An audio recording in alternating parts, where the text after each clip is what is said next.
Philippe Erlin, bonjour, bienvenue. Merci d'être sur la chaîne. Bonjour.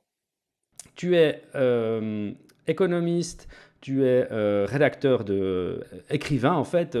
Tu as écrit plusieurs livres, notamment sur le pouvoir d'achat, sur les crypto-monnaies. Tu participes à de nombreuses conférences. Tu es très actif aussi dans les médias. On te voit souvent pour parler de crypto-monnaies, mais aussi d'inflation.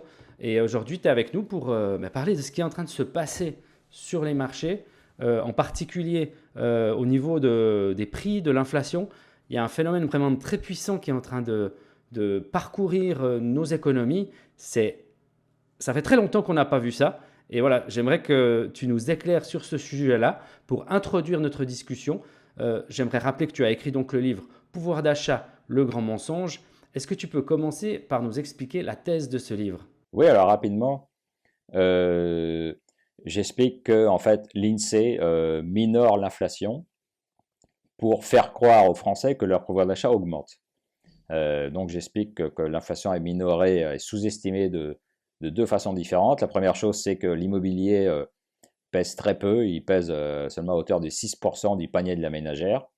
Alors pourquoi si bas? Parce qu'en fait, l'achat de logement n'est pas considéré comme de la consommation, c'est considéré comme un investissement. Ce qui factuellement est vrai, mais concrètement un peu moins, parce que c'est un investissement qui rapporte pas d'argent, hein, et même qui en coûte, hein, quand on pose comme c'est la résidence principale. Bon, euh, donc ça devrait au moins être pris en compte. C'est pas le cas du tout. Bon, ce qui fait que toute la hausse immobilière qui a eu lieu depuis les débuts des années 2000, bah, n'a pas été pris en compte dans l'inflation. Et puis l'autre effet qui permet de minorer l'inflation, c'est l'effet qualité. Donc pour résumer, pour trouver une image, quand vous changez votre smartphone et que son prix a augmenté, bah pour vous c'est une perte de pouvoir d'achat, vous êtes obligé de mettre plus cher pour acheter votre smartphone. Mais l'INSEE va considérer que il est beaucoup plus puissant que le précédent, voilà, et donc vous en avez plus pour votre argent. Donc l'INSEE va mettre un prix inférieur au prix étiquette dans sa base. Et ce qui fait que tous les biens technologiques tirent vers le bas l'indice, quoi, alors que ça ne correspond pas vraiment à la réalité. Voilà. Et donc ça, c'est ce qui a permis de minorer l'inflation et de faire croire que depuis le début des années 2000, le pouvoir d'achat des Français augmentait, alors qu'en fait, il régressait. Alors notamment à cause de l'immobilier, parce que les prix de l'immobilier ont augmenté, et puis l'énergie aussi, ça avait commencé. Bon, ce n'était pas la situation actuelle, mais il y avait déjà une augmentation. Et voilà, donc, et ça recoupe d'autres analyses. Par exemple, 60 millions de consommateurs a aussi fait des études sur les prix, où ils voient que le pouvoir d'achat des gens diminuait de l'ordre de 1% par an sur plusieurs années, hein, ils avaient suivi plusieurs prix. Et ça permet de comprendre le phénomène des gilets jaunes, parce que les gilets jaunes, c'est des gens qui sont pas du tout habitués à manifester, hein. C'est des gens qui ont fait un choix de s'installer un peu en périphérie, où les deux personnes, l'homme et la femme, travaillent, bon, avec une voiture, tout ça, ils ont fait leurs calculs, ça fonctionnait. Et si leur pouvoir d'achat effectivement augmentait, comme le dit l'INSEE, ils n'auraient jamais pensé à descendre dans la rue et à couper les ronds-points. S'ils l'ont fait, c'est qu'ils se sont retrouvés coincés, hein, et que voilà, ils n'arrivaient plus à boucler le budget, quoi. Voilà, donc c'est la thèse du livre, et le livre est sorti d'ailleurs juste au moment où les Gilets jaunes ont commencé à décoller, hein. Il est sorti en octobre 2018, c'est au moment où a émergé le phénomène des Gilets jaunes, quoi. Donc, Hmm. Est-ce qu'on peut revenir justement sur le rôle de l'immobilier? Moi, j'ai trouvé ça très intéressant et j'ai fait mes propres recherches. Je suis allé voir, j'imagine que toi, tu es un expert là-dedans, tu sais comment évoluent les prix selon les régions. Si on va à Paris, en tout cas, la hausse de l'immobilier, c'est très très impressionnant. Euh, Comment ça se réalise, cette hausse de l'immobilier pour les Français de tous les jours, peut-être qui n'habitent pas à Paris? Est-ce que c'est quelque chose qui est unifié ou c'est quelque chose qui est sectoriel? c'est quand même globalement unifié, hein. Alors c'est sûr que quand on est dans des villages ou des villes qui sont vraiment éloignés des centres économiques, on appelle ça en France la diagonale du vide. Donc évidemment, les prix à l'immobilier à Limoges, Clermont-Ferrand ou dans la Creuse ou dans la Corrèze n'augmentent pas trop. Mais de toute façon, pour habiter là, il faut être sûr d'avoir un boulot parce que sinon, sinon, sinon ça marche pas. Mais pour toutes les autres zones économiques, c'est-à-dire autour des métropoles en fait, tout ce qui est Côte d'Azur, autour de Montpellier, autour de Bordeaux, Côte Basque, une grande partie de la façade atlantique avec Nantes, tout ça, l'Est de la France, bon, il y a quand même une activité économique, donc les gens s'installent soit dans la métropole, soit à proximité. Là, les prix augmentent. Et puis, il y a un phénomène qui se passe à Paris depuis le confinement, c'est que beaucoup de gens ont expérimenté le confinement à la campagne ou dans des villes moyennes, et beaucoup se disent, bah, je vais continuer comme ça, donc soit en télétravail, soit en trouvant un autre travail. Et on voit une augmentation des prix assez significative dans les villes moyennes ou les capitales régionales. Voilà, donc ça touche tout le monde, et ceux qui sont déjà installés là, bah, c'est plus dur pour eux d'habiter, quoi. Voilà, ceux qui ont un petit salaire, ceux qui sont au SMIC, ça devient compliqué pour eux d'accéder au logement. Et à Paris, alors les prix augmentent. Depuis le confinement, les prix arrêtent d'augmenter. Enfin, c'est à peu près stable, mais ça reste quand même à un niveau tellement élevé que c'est très compliqué d'habiter, de devenir propriétaire à Paris, quoi. Voilà, donc il y a. C'est très étonnant ce que tu dis sur le calcul de l'inflation parce que, alors tu dis que c'est 6%, l'immobilier est compté comme, le logement est compté comme 6%. Quel est le pourcentage en fait réel? Alors en fait, c'est marrant parce que l'INSEE elle-même a fait des études, hein. Ils disent que c'est plutôt de 20 à 30% le poids de l'immobilier dans les ménages. Et c'est ce qu'ils appellent les dépenses contraintes, parce que quand les gens ont commencé à protester autour de 2007-2008, il y a d'ailleurs deux rapports officiels, enfin commandés par Bercy, qui sont sortis à ce moment-là. Et moi, je m'appuie sur eux, hein. Je veux dire, cette histoire que le logement est sous-estimé, je suis pas le premier et le seul à le dire. Et c'est même écrit noir sur blanc dans des rapports officiels. Donc voilà, il y a pas de thèse complotiste ou voilà ou d'élucubration. Tout ça est parfaitement établi et je donne les références dans le livre. Voilà, donc cette sous-estimation-là de l'immobilier, c'est assez catastrophique. Et le poids réel, c'est plutôt de 20 à 30%, quoi. Voilà, donc les gens, c'est pour ça que les gens, on leur dit à la télé, votre pouvoir d'achat augmente, eux, ils voient bien que non, quoi. Et ça crée une distorsion et qui est renforcée aujourd'hui avec l'inflation qui maintenant touche tous les biens. Parce que là, en disant entre le début des années 2000, qui correspond d'ailleurs au début des politiques laxistes des banques centrales, hein, c'est la Fed qui, après le crack du Nasdaq et après les attentats du 11 septembre 2001, fait baisser le taux d'intérêt. La BCE suit. Bon, voilà, donc ça commence là, la planche à billets et le laxisme monétaire commence là, et on le voit tout de suite que ça fait monter l'immobilier, pas seulement en France, hein, en Europe, aux États-Unis. Bon, il y aura la crise du subprime aux États-Unis qui va temporairement faire baisser les prix de l'immobilier, mais ça va repartir tout de suite après, voilà. Et on y est encore, quoi. Donc, Hmm. Euh, comment tu vois donc l'inflation évoluer dans les prochains mois? Moi, c'est un truc qui me frappe, peut-être on peut commencer par ça. Effectivement, tu dis que quand on a commencé à mettre en place le quantitative easing, on avait une espèce d'inflation, mais qui était un petit peu cachée par les phénomènes que tu viens de décrire, en fait. Et puis maintenant, on a cette accélération. Est-ce qu'il y a quelque chose qui a changé fondamentalement? Est-ce que tu mets tout sur le compte des politiques inflationnistes ou maintenant on est dans une situation qui est encore différente où on rajoute, j'ai envie de dire, le pire sur le pire? bah, il y a quand même des nouveautés qui expliquent que l'inflation maintenant touche tous les secteurs de l'économie. Il y a déjà, bon, la planche à billets des banques centrales, elle est là, comme je disais, depuis 2000. Elle a monté d'un cran au moment de la crise 2007-2008, hein, parce que les États ont fait beaucoup de déficits. Mais ce qui s'est passé avec le Covid, c'est hallucinant, quoi. C'est-à-dire que l'épisode 2007-2008 il devient complètement secondaire, quoi. En termes de volume de création, en volume de planches à billets, ça a été complètement délirant. Et donc là, au bout d'un moment, bah, ça crée de l'inflation partout, quoi. Mais ça, l'histoire le montre. À chaque fois qu'il y a trop de création de monnaie, ça fait de l'inflation. Et on a atteint un niveau gigantesque. Maintenant, le bilan de la Banque Centrale Européenne représente à peu près 80% du PIB de la zone euro. Alors bon, on compare un stock et un flux, c'est pas pareil, voilà, mais c'est quand même donner un indicateur. Ça a augmenté de plus de 30% de points de PIB pendant le confinement, en fait, hein. Voilà, donc c'est des volumes gigantesques.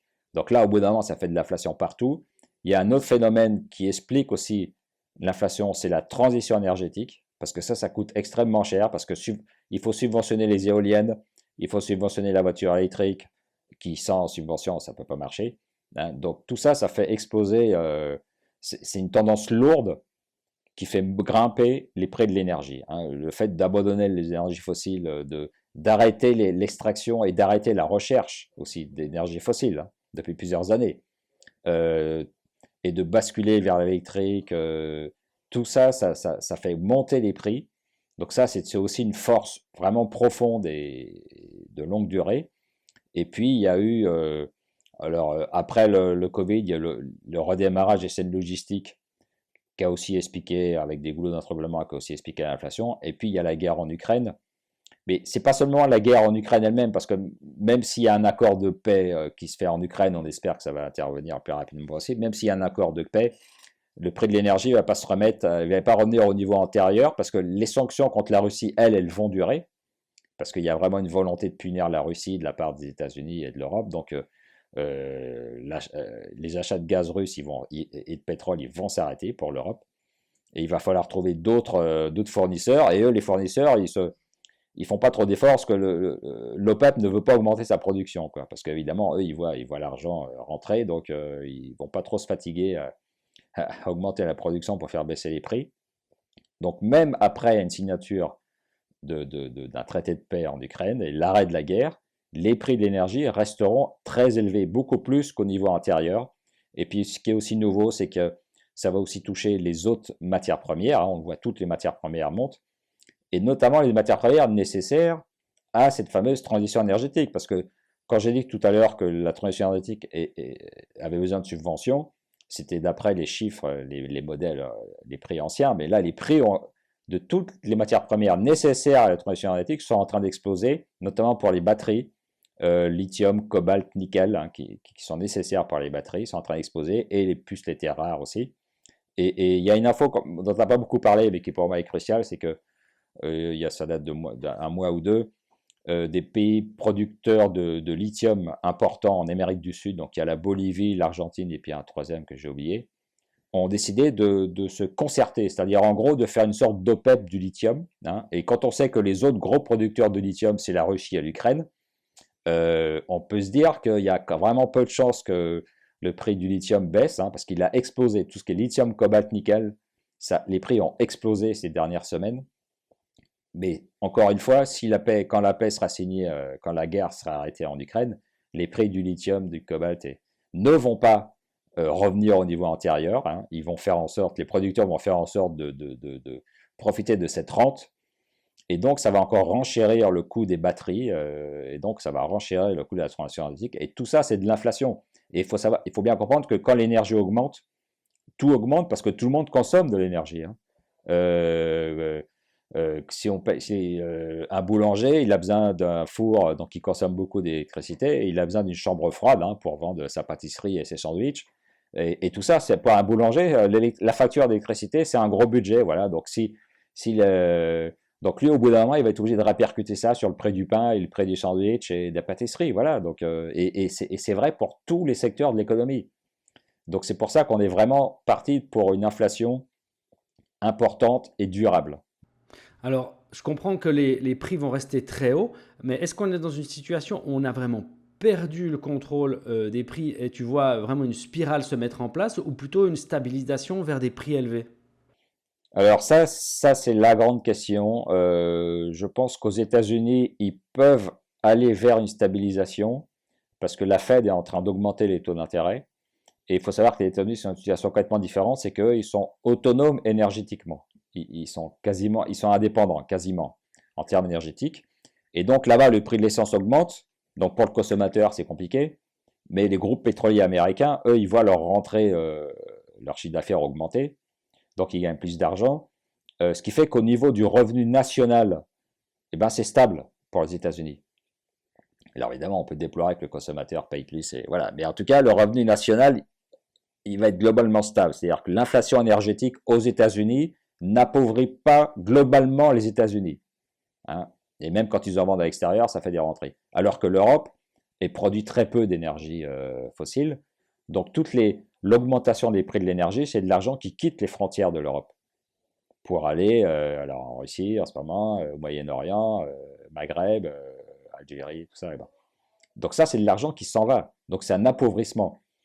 Donc ça, c'est un premier élément à prendre en compte. Le deuxième élément à prendre en compte, c'est l'hétérogénéité de la zone euro, parce que la BCE dit aussi qu'elle va augmenter ses taux d'intérêt, sortir de son laxisme monétaire, etc. Sauf que qu'est-ce qu'on voit là en ce moment?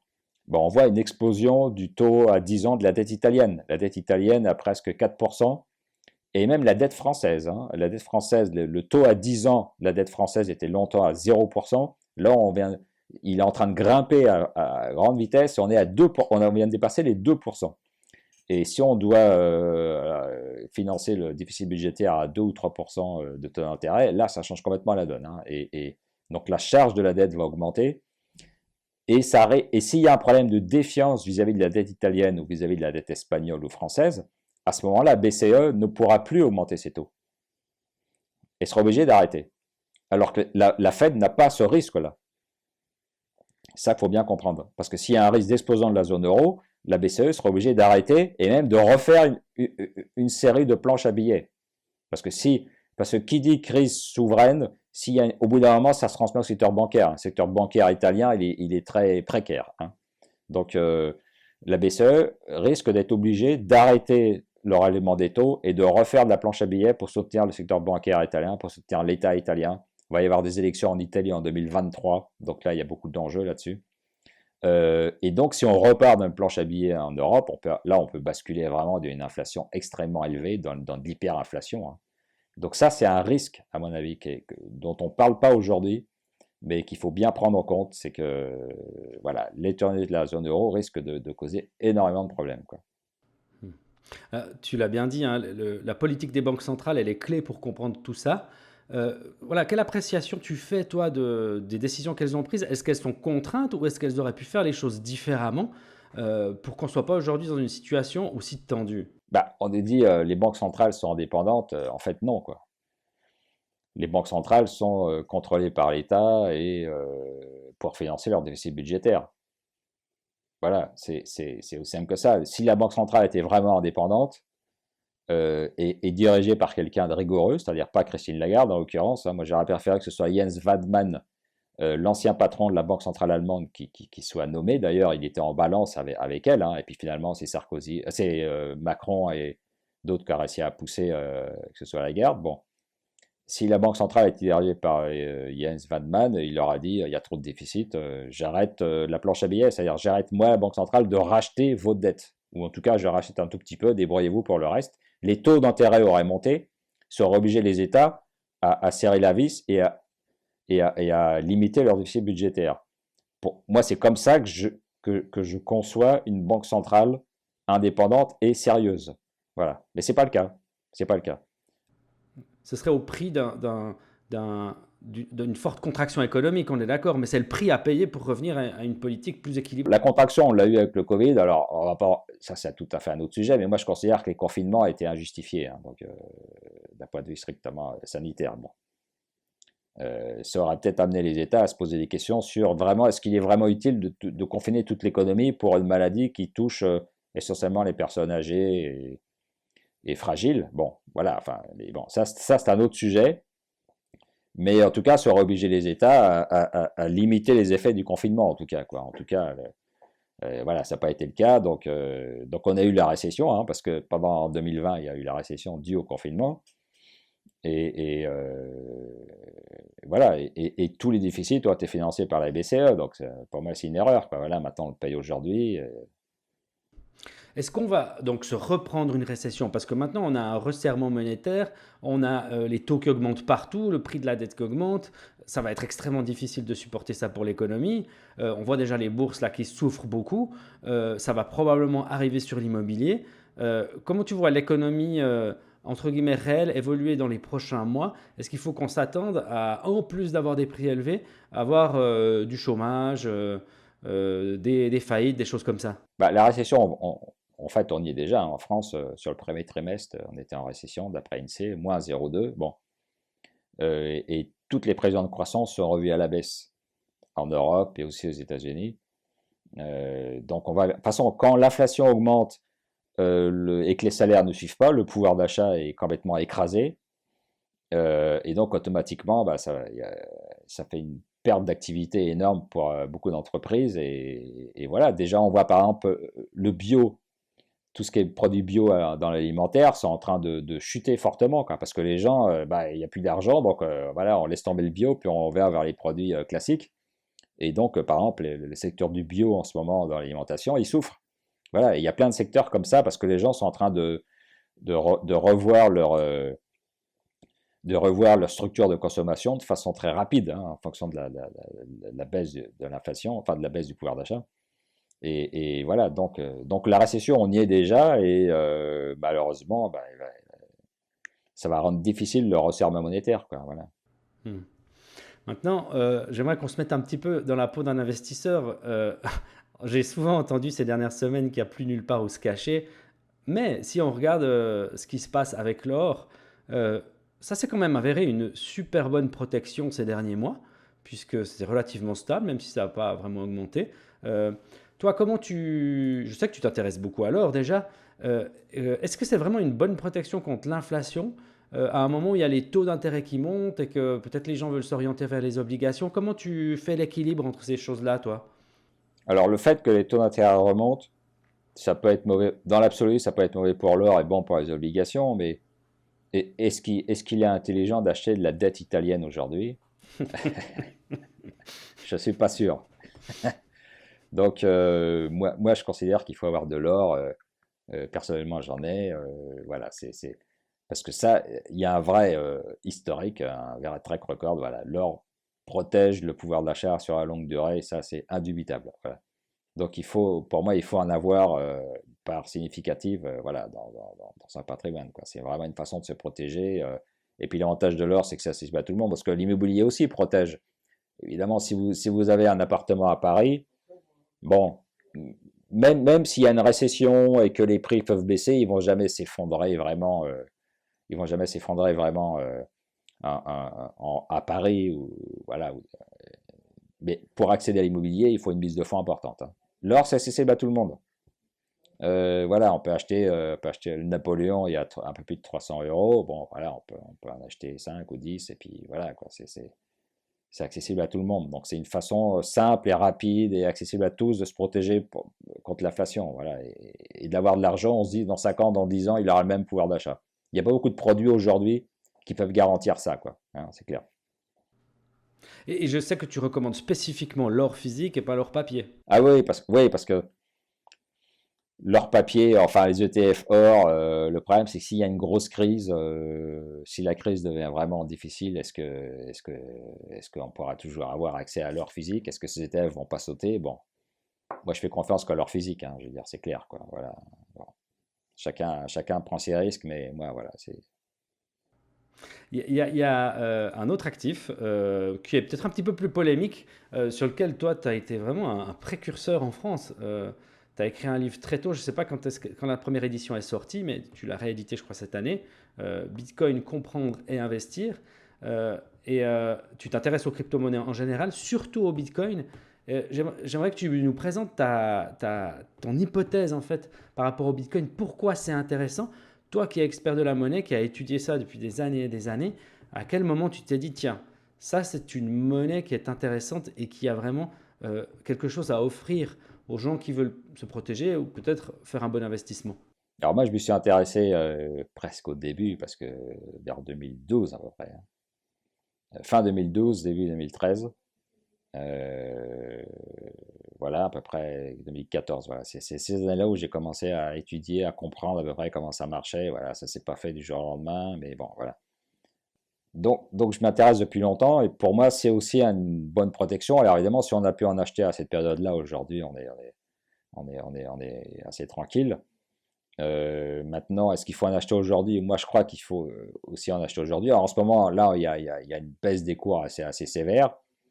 Mais ceci dit, comme tous les actifs qu'on achète, il faut passer du temps pour comprendre comment ils marchent. Même l'or, hein, je veux dire, il faut aussi prendre un peu de temps pour savoir pourquoi l'or a toujours de la valeur, pourquoi, voilà, comment ça fonctionne. Sinon, on n'investit pas, ou alors on prend des risques. Enfin voilà, il faut toujours se poser des questions, quoi. Donc il y a un coût d'entrée, je dirais, et spécialement pour le Bitcoin, parce que c'est pas non plus simple de comprendre comment ça marche, pourquoi ça marche. C'est pas qu'une monnaie, il y a aussi tout un écosystème, c'est la blockchain. La blockchain, on va faire plein de choses autre que simplement transférer de la monnaie, quoi, hein. Et donc, il y a tout un tas de services qui se créent. Il y a plein d'entreprises qui se créent en France et dans le monde. Donc, c'est un vrai secteur. Il y a un vrai un enthousiasme vraiment réel, quoi, une croissance très forte. Maintenant, c'est aussi très volatile, hein, donc, alors ça, il faut le savoir parce que c'est un peu les montagnes russes, hein, le Bitcoin, là. Donc, il faut être préparé, mais voilà, Et pour moi, alors, pourquoi le Bitcoin? Parce qu'on parle d'or numérique, quoi, voilà. Parce que le Bitcoin, lui, il a une quantité limitée. Il y aura un peu plus de 21 millions de Bitcoin en circulation. On est à 19 millions aujourd'hui. Donc, on est protégé de l'inflation. Il n'y a pas de planche à billets possible avec le Bitcoin. Voilà. Alors maintenant, ça peut paraître drôle de le dire aujourd'hui parce que le cours tombe vers les 20 000. Il était à 60 000 l'année dernière. Évidemment, bon, pour le court terme, ça marche pas, je dirais. Si vous avez un horizon de placement court, moyen terme, il faut plutôt privilégier l'or, parce que l'or est quand même, il est beaucoup plus gros. En fait, il pèse à peu près 10 000 milliards de dollars, l'or. Donc, il évolue plus lentement, il est beaucoup plus stable. Le Bitcoin, il pèse à peu près 1000 milliards de dollars, hein, 10 fois moins, donc il est beaucoup plus volatile. Voilà, il faut le savoir. Maintenant, quand on regarde les cours du Bitcoin sur un horizon de placement de 3-4 ans minimum, on est toujours gagnant, quel que soit le moment où on a acheté. Donc, moi je dis, si vous achetez le Bitcoin, bah, vous le mettez de côté et vous n'y touchez pas avant 3-4 ans. Voilà. Et là, vous êtes tranquille. Voilà. C'est aussi une façon de se protéger. Mais... C'est vrai que moi, personnellement, je trouve que c'est une très bonne façon de se protéger contre l'inflation de la masse monétaire, effectivement. Là, on est dans une période un peu plus difficile, mais toutes les politiques qui ont eu lieu ces dernières années, en particulier pendant le Covid, quand on s'est mis à injecter beaucoup de monnaie, eh ben, c'était un moment aussi où le Bitcoin a beaucoup monté, parce que les gens se sont très vite rendus compte de ce que ça signifiait. Et puis ça, je pense que c'est vraiment une bonne hypothèse d'investissement pour le Bitcoin. mais moi, franchement, ouais, mais moi, franchement, j'étais convaincu que Bitcoin allait monter l'année dernière, cette année, à mesure que l'inflation se généralisait dans le monde. Voilà, bon, ça n'a pas été le cas parce que le Bitcoin est, je dirais, par les investisseurs, par ceux qu'on a acheté, et surtout associé aux valeurs technologiques. Et donc, il baisse de la même façon que le Nasdaq baisse en ce moment, et les valeurs technologiques baissent en ce moment. Donc, il est associé à ça, ce qui est un peu vrai parce que là, tout l'écosystème qui se développe, c'est quand même des nouvelles technologies, donc c'est normal de l'associer au Nasdaq. Maintenant, le Bitcoin, ce n'est pas que ça, c'est aussi une monnaie qui a une quantité limitée. Donc, voilà. Et cet aspect-là, il est oublié par les investisseurs, et ça explique que le cours se casse la figure, alors même que l'inflation explose, quoi, et que normalement, c'est le contexte le plus favorable possible pour le Bitcoin. Mais ceci dit, je pense qu'il va y un jour ou l'autre, les gens vont comprendre et il va y avoir un effet de rattrapage. Donc, Est-ce que tu peux partager ton point de vue sur ce qu'on appelle les altcoins, donc les crypto-monnaies qui ne sont pas le Bitcoin, qui sont venues après? Est-ce que déjà tu t'intéresses à ces altcoins? Est-ce qu'on peut vraiment trouver de la qualité là-dedans?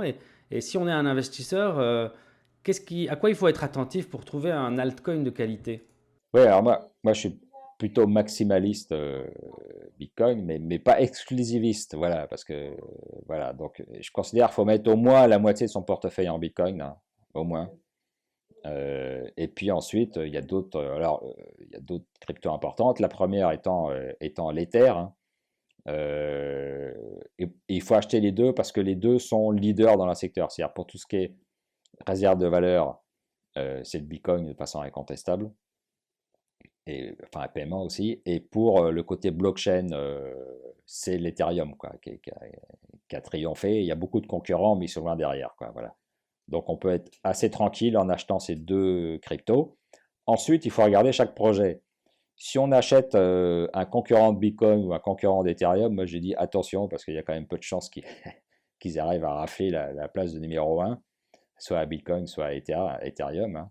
Enfin, c'est plutôt des concurrents d'Ethereum, quoi. Les concurrents de Bitcoin, on n'en parle plus trop. Bitcoin Cash ou Litecoin, hein. Pendant très longtemps, ils étaient dans le top 5, hein, ou dans le top 10.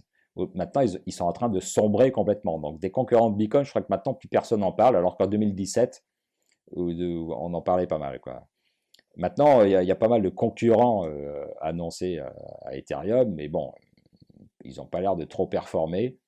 Et surtout, je pense que quand Ethereum va basculer vraiment en Proof of Stake, alors ça fait des années qu'ils l'annoncent, c'est pas encore fait, mais en tout cas, quand ils vont basculer là, les frais vont diminuer, et là, Ethereum sera à peu près imbattable, quoi. Il y a déjà un tel effet réseau que, bon, voilà, donc il faut avoir les deux. Après, il faut regarder chaque projet. Alors, c'est pour ça, les concurrents, moi, j'aurais pas trop tendance à parier dessus. Mais après, il faut regarder des projets spécifiques qui répondent à des besoins spécifiques et pour lesquels la blockchain apporte une vraie plus-value. Voilà. Donc, il y a beaucoup de projets un peu spéciaux, un peu pointus, comme moi je suis. Et alors, on peut en citer quelques-uns. Par exemple, VChain. VChain, c'est le suivi de chaînes logistiques. C'est une façon de certifier des produits que ce soit produits de luxe ou médicaments, ou voilà, parce qu'il y a dans des domaines dans lesquels il y a beaucoup de fraude. Et donc là, ça permet d'attester un produit entre sa lieu de fabrication et son lieu de vente. Et c'est une boîte qui a réussi bien. Elle a été fondée par l'ancien patron de Louis Vuitton Chine, donc quelqu'un qui est parfaitement conscient des problèmes de fraude et de copie, etc.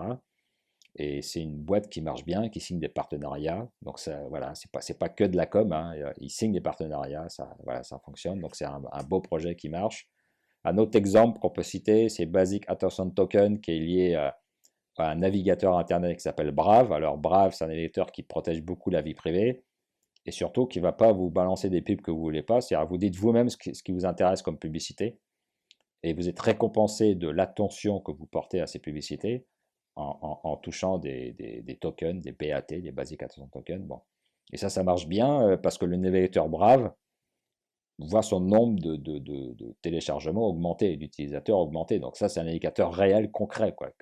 Voilà. Encore une fois, c'est pas de la com, c'est du concret, ça marche. Voilà, donc il y a plusieurs projets, mais il faut prendre le temps de les regarder. Mais il y a plusieurs projets comme ça qui fonctionnent, qui marchent. Il y a des secteurs émergents, comme il y a des places de marché, comme FTX aussi, qui est une place de marché qui connaît un beau succès. Donc on peut aussi parier là-dessus. Il y a aussi le secteur de la finance décentralisée, qui est un secteur qui a connu une forte croissance. Donc on peut aussi investir dedans. Voilà, donc il faut suivre des projets ou des secteurs en croissance et vraiment voir, il y a vraiment du chiffre d'affaires, il y a vraiment des partenariats. Voilà. Si c'est que de la com, il faut se méfier, quoi. Voilà. Hmm, hmm. Justement, c'est vrai qu'on a vu beaucoup de nouveaux cas d'utilisation des crypto-monnaies arriver allez, ces 2 dernières années, je dirais, en particulier la DeFi, les NFT. On a parlé de réserve de valeur, on a Métaverse, parlé de paiement, voilà. metaverse. Toi, les cas d'utilisation qui te paraissent les plus prometteurs dans les prochaines années, dans lesquels toi tu crois, ce sont lesquels? Bah, faire des prévisions, c'est difficile, mais moi, je regarde un peu ce qui se fait, c'est-à-dire des produits qui se lancent et qui rencontrent leur public. Voilà, donc la DeFi, bah, voilà, incontestablement, c'est des services innovants et il y a un public qui les utilise, hein, voilà. Les NFT, c'est pareil, hein, alors, à chaque fois, il y a des effets de mode et il y a des effets de bulle, hein, mais ceci dit, les NFT, bon, les NFT art, ça permet aux artistes numériques de gagner leur vie, alors qu'avant, c'était pas possible. Et puis, il y a un public pour l'art contemporain en général, hein, qui est très important dans le monde, hein. Donc maintenant, bah, les NFT, c'est un nouveau créneau pour eux. Donc là encore, il y a une demande réelle. Voilà, il ne faut pas porter de jugement. Je veux dire, c'est comme quand on regarde des œuvres d'art contemporain à des prix fous, on peut trouver ça délirant, tout ça, mais c'est pas la question. Il y a un marché, il y a une demande. En tant qu'économiste, on doit analyser ça de façon objective, je dirais. Voilà, hein. Donc les NFT de jeux aussi, moi par exemple personnellement je joue pas du tout aux jeux vidéo, bon mais voilà, mais le jeu vidéo au niveau mondial ça pèse plus que le cinéma, hein. Bon, et donc il n'est pas étonnant que la blockchain s'y intéresse et que voilà, avec les NFT on peut acheter des armures ou des armes, voilà, et puis les revendre sur nos places de marché. C'est-à-dire qu'on en est propriétaire, on ne dépend plus du jeu lui-même. Ça c'est quand même une nouveauté, c'est quand même quelque chose de, de, de, de- de novateur et ça plaît aux gens, voilà, bon, ben, ça marche, voilà. Donc tous ces secteurs-là sont destinés à continuer de grandir par-delà les effets de mode, les bulles qui existent et qui vont continuer d'exister. Voilà. Merci beaucoup, Philippe Erlin. On va arrêter la conversation là, c'est vraiment passionnant. Je vois que tu peux nous apporter vraiment beaucoup, beaucoup d'expertise et puis un peu de concret aussi. Ça, j'apprécie beaucoup dans ce que tu nous as dit. Je pense qu'il y a pas mal de gens qui nous regardent, qui ont envie de te suivre en ligne. Quels sont les meilleurs moyens de te retrouver en ligne, que ce soit pour tes articles ou tes interventions? Alors j'ai un site internet, philippeerlin.com, dans lequel on peut retrouver mes livres, et puis ensuite les liens pour les commander, et puis les jugements de journaux, enfin les articles de journaux quand on en parlait. Et puis autrement, il y a mon compte Twitter, Philippe Erlin, sur lequel je publie pas mal d'infos enfin, c'est essentiellement destiné à l'actualité économique. Hmm. Philippe Erlin, merci. Mm. J'espère te Merci, retrouver bientôt pour une nouvelle discussion. avec plaisir. Si Ouais. on a de nouveaux sujets, je Mm. n'hésiterai pas à te contacter. Merci infiniment.